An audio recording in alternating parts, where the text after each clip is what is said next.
When it comes to seasons of transformation in our lives, there are 4 stages that we move through: birthing, crawling, cocooning, and flying. Over and over, again and again, rinse and repeat. We crawl, something is birthed, we crawl, we cocoon, and we fly. And the birthing stage is one of the most exciting times that we can have. It's when God gives you the dream or the calling or the vision or the promise. And you hear from him because he's spoken to you, and that thing just brings so much life to you and your circumstances. When God speaks, things are brought to life, from plants to people to planets. Non-existent things become existent. And those dreams and visions and callings and promises that God gives us at this stage, they're like butterfly eggs.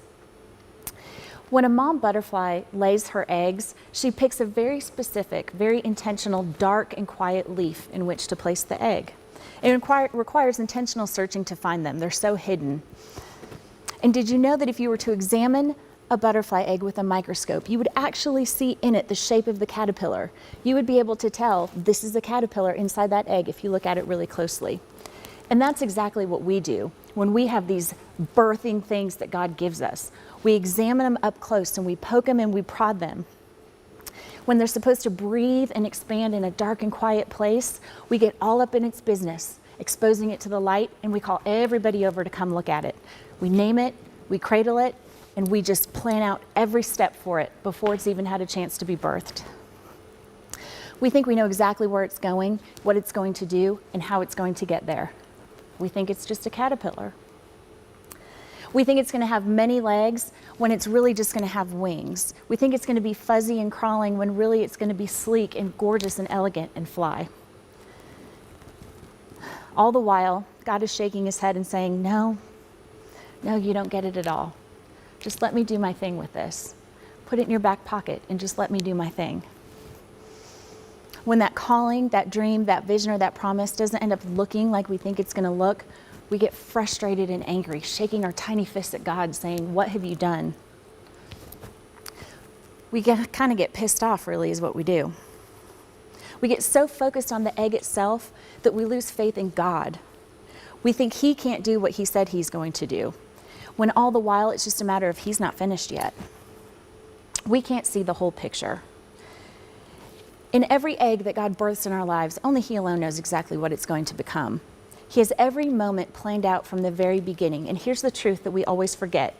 God does not birth anything he does not intend to give life to. We, though, get so focused on the egg that we do everything we can to hatch it early, and we make really bad choices. We birth Ishmaels like Abraham did. We spend all our money on false promises of fulfillment of that word, like the bleeding woman did. We pursue unhealthy endeavors and bad relationships. We make a golden calf out of an egg.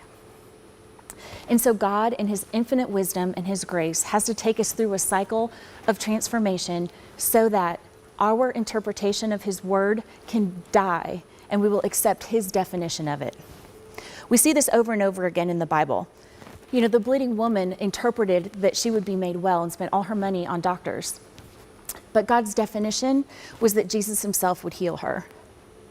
Mary was told that the name of Jesus means the Lord saves. God's definition of that meant that he would not save himself from death on a cross. Joseph had a dream that his brothers would bow down before him. God's definition of that was not that he would rule over his family, but he would serve and save them. When God gives us a word, a dream, a calling, or a vision, whatever we interpret it to mean absolutely cannot be what it really is. If we can conceive it, that can't be it. We know this from Isaiah 55:9. In the Voice translation, it says, I don't think the way you think. The way you work is not the way I work. For as high as the sky soars above the earth, the way I work surpasses the way you work, and the way I think surpasses the way you think. Having 12:2 vision, Romans 12:2 vision, is seeing past the initial excitement of that word from God and seeing into what it's going to become, even if we don't know what that is yet.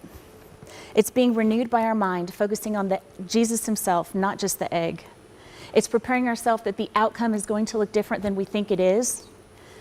You know, 20/20 vision is using that microscope to see that little tiny thing bigger, to see the shape of that caterpillar so much bigger. But 12:2 vision is taking the big vision and just seeing it more clearly.